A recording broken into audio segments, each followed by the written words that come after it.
Hello, Sean. Hey, great news. I am 110% sure I'm going to be shipping the Turbo Cube Dimension system to you today. And Tom's coming over to help, where we'll get it boxed up. And I should be able to get it out in the morning. I'm going to try and see if I can get Bill's working as well, his cube. And then we've got Daniel's systems on deck too, and good news on the Animo system. Finding the licensing dongle was amazing today, so things are lining up. That's been one that I've really wanted to do for a while. It must be fate because I pulled it out, put it on deck, and then the dongle that's been missing for 4 years appeared today.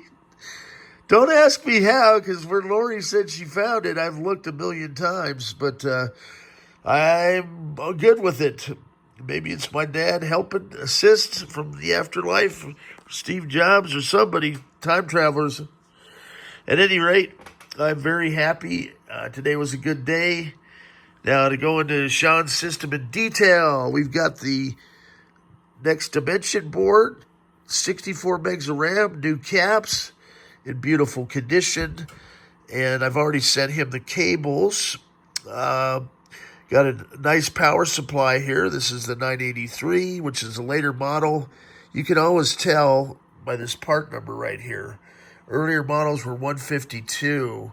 Advantages of this is it is capable of supporting multiple boards, and you don't need a load board if you're using one of my custom cables to simulate monitor load, because it just works without it.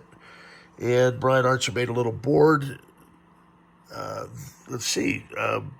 that allows us to use that custom cable with flat panel monitors. Now, with any luck, yep. So this Logitech keyboard does work. It's the K120. I bought a bunch of these keyboards over at CSU Surplus because in the process I'm also testing out different flavors of keyboards and mice to work with our little Quokka down there. That's right, we're using USB keyboards and mouse, including an optical mouse. How about that on these Turbo Cube Dimension? I'm going to show it working on NeXT hardware as well. I am going to configure the Dimension board here real quick, and all the apps are coming up here great. Now, what I've done for him too is I was able to fit in that Quantum Fireball 2 gig. And I put in a 4-connector scsi cable. So if he wanted to, he could actually run from that 2 gig hard drive, as he's going to be using this in production. And I've left the SD so it can simply just slide out here, right? And so he can actually work on it.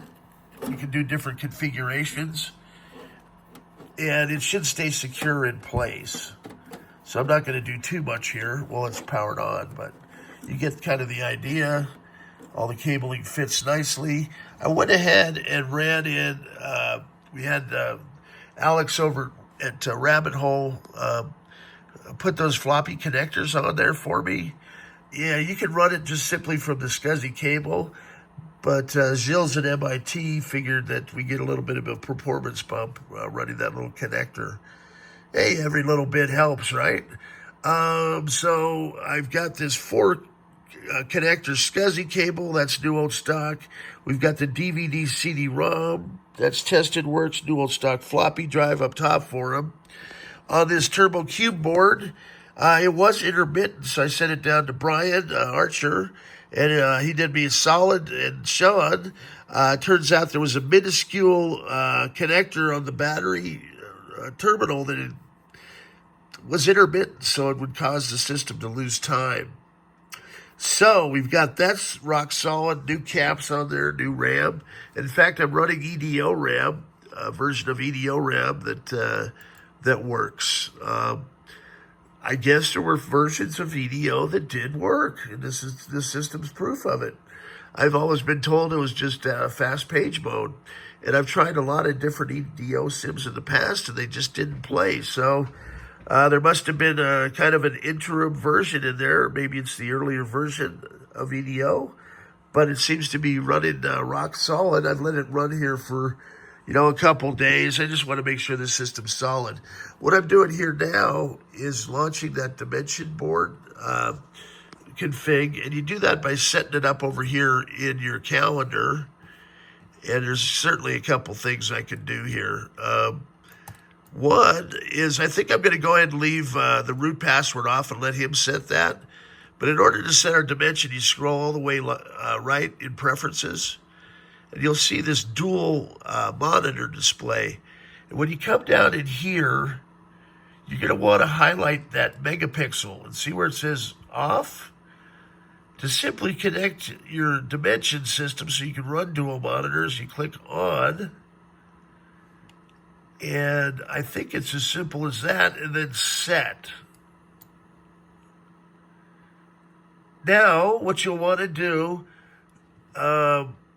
we want to leave the login, I believe, on the dimension board because it'll run faster. I will verify that. And I think that was a bug in NeXT they never quite fixed.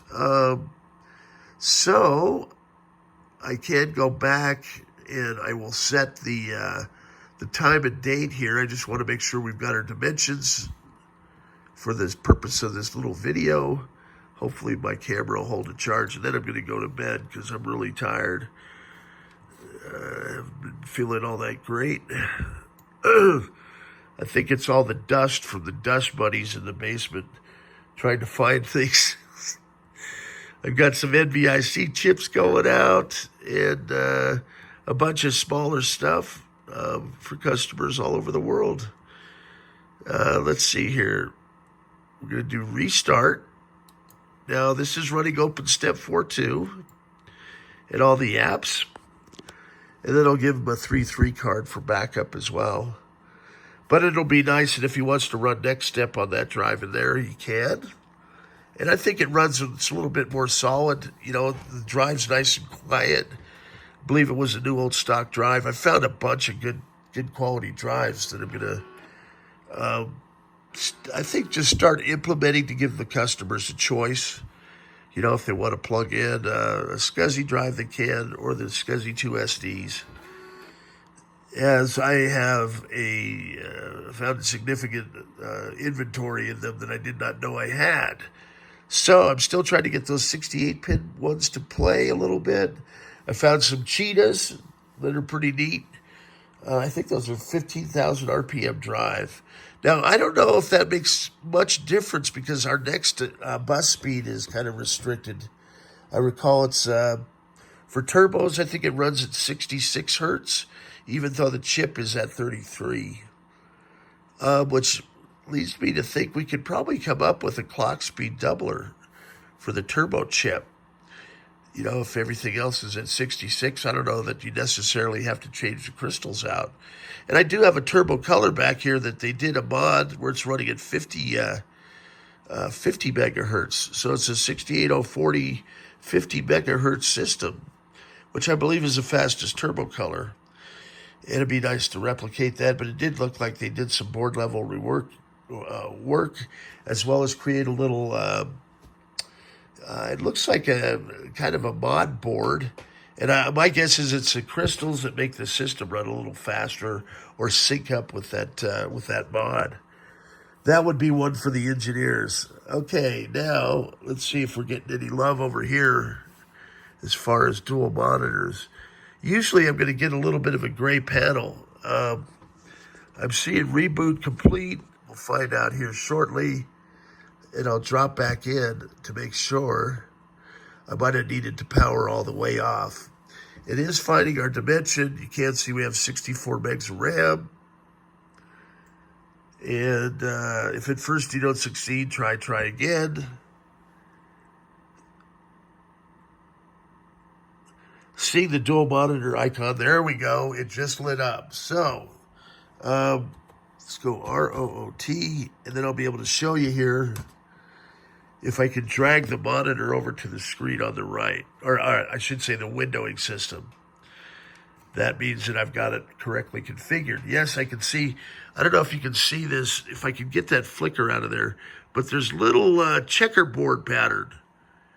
So that indicates that our dimension is live. And this was really advanced for the day. Michelle Paquette is the one that wrote all the software for NeXT for the dimension. And I believe we're going to see it come over here. So you can see it was very advanced for the day. There was nothing, I don't think there was anything else like this in 1990, where you could have both color and black and white. And that's why they have all these expansion boards. So you can have up to 3-dimension boards, or I've got different, custom boards that they made for them. Like some DSP expansion. They even did ATM, which is like fiber network, fiber optics. Very advanced for the day. So I might even try and, as I've got another dimension system coming in, I just bought over the weekend. I know there was some folks out there maybe interested in one. Probably create a stampede. But I'm going to go ahead, make sure it works, and we're going to do new caps on it. And I want to experiment with that one with the camera and see if I can run NeXT TV and get a live camera feed, which might be kind of fun. I know I've done it in the past, and it did work. So I think I had a security cam at one point hooked up to one. So, that being said, hey, I appreciate everybody's business and patience, especially you, Sean. You've been a real champ. Daniel, I know, I'm getting there. The good news is I'm on the other side of all these. I've got all the boards here to do everything. Hopefully that the turbo color board works. If not, what I'm going to do is I'll send out the system with the color board in it. And I've got a color board that's recapped. Your turbo color board's recapped. If there are still issues with that turbo color, we'll see if I can get the guys to troubleshoot. And it'll give me an additional, I want to use my new microscope to get in close and take a look and see if there's anything that we can see. I was told by Brian on an earlier video, there's a little, it's like a capacitor, I believe, or a resistor that is on the back of turbo boards and 030s. Actually, he said on the video socket as well as the processor socket. I've never noticed it in all these years until just, a couple weeks ago, looking for anomalies. Okay, so everything seems to be working great here, knock on wood. So I am going to go ahead, power this down, and we're going to bring up Bill's system next. And then I'm going to go through, I've already tested out his Sean's sound box. That works great. And I just want to make sure we have everything in this package. Man, I'm excited when I get through a project. I know it's taken me a while to do all these. Just had a lot of things going on here. I've got an appointment to see the doctor again Friday. And apparently she's going to give me a referral. So my surgeon has moved to a new facility, so hopefully they can do the operation eventually. Although, I think all this stress has caused my diabetic sores to come back. I don't know. At this point, with this hip surgery, I don't know. Just keep faith that it all will align when it needs to. All right, everybody, you've heard enough of my rambling on, but that is great news. Yeah, so this is neat because I have 4 devices in here too. That's why I went with this 4-connector cable. And in theory, I think we could set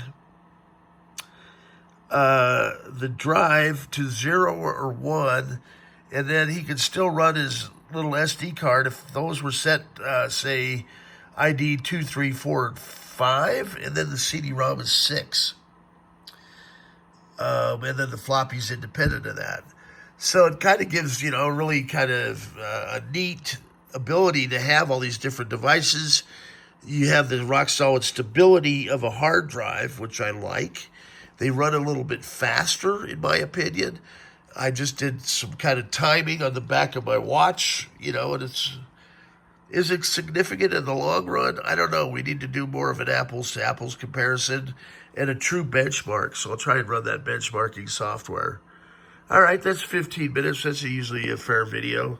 And I didn't put anybody to sleep yet. So stay tuned, as I say, more fun stuff to come from the black hole. Peace out. This is Rob Blessin. Have a great day.